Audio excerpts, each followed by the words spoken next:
I honestly never thought anyone can miss the point of Back to the Future, but movie critic Sheila Benson missed the point of Back to the Future. How'd you...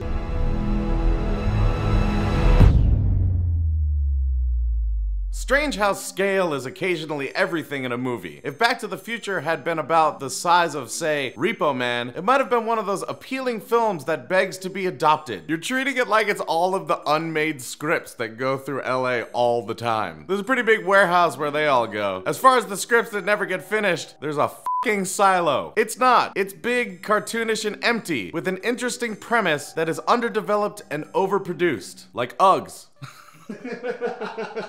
We were gonna make boots, but we stopped at crap. Hairy, tan crap. Somehow Uggs are like being on the beach in Greece. The earlier Zemeckis, Gale, Spielberg movies, like Used Cars, were noisy, but they were at least sassy and offhand, with a pleasant bargain basement air. This part of your review literally sounds like you're trying to sell me a used car instead of a new one. Got a nice sassy Honda Civic here, and if you buy today, I'll throw in Kurt Russell. He's not doing anything, right? Doc Brown's inventiveness and absent-mindedness cancel each other out, and he dies.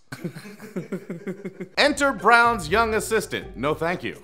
I prefer to watch. Marty McFly, Michael J. Fox of Family Ties. Big on brashness and energy, dangerously low on subtlety. Cause that's what you want in this time travel movie, subtlety. So like during a scene when he's almost making out with his mom in the past, you should be like, tone it down a little bit, Michael. You might hope from this opening that we're in for another Buckaroo Banzai. Or you might assume that no one saw that. I saw it, and I love it. But most people don't know what the hell you're talking about. A movie crammed with so much visual and verbal invention and character detail that it almost burst. No such luck. How does a movie burst? Unless you put it in a microwave? I don't know.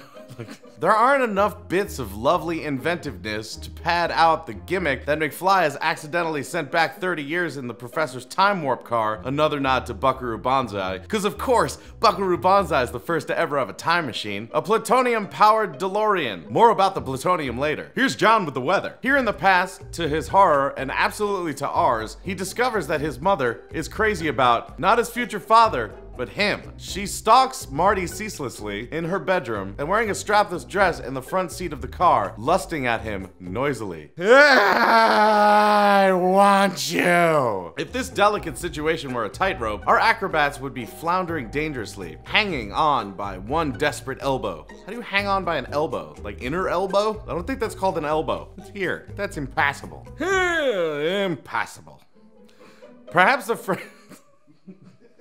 French could manage this Oedipal with delicacy. This crew can't. It's an extended joke with a faintly rancid taste. Worst thing anyone's ever called my penis. Marty must do something to keep the doctor's life from turning out as it did in 1985. And fresh out of plutonium, he must connect with enough energy of some sort to get him safely back into the skateboarding 80s. Yes, the skateboarding 80s, which was immediately followed by the rollerblading 90s, which was immediately followed by the exploding hoverboard 2000s. What'll be next? Propulsion boots that lift you slightly above the ground. I'm wearing them now.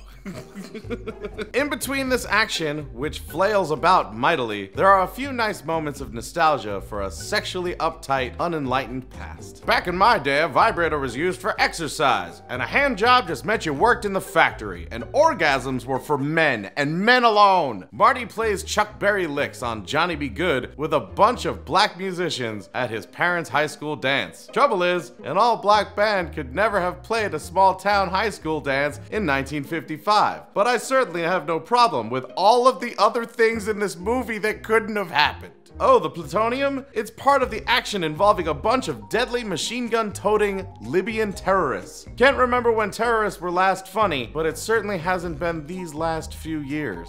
I really don't feel like the terrorists were the comedic element of this movie. This wasn't Team America. So let us know in the comments what you thought of this review and what movie we should do next. Also, if you want to see some more videos from us, you can click right over here. If it's your first time, be sure to hit the subscribe button. Don't forget to hit that notification bell so that you can hear every time we have videos coming out, which is quite often. And until we see you next time, geek out and game on.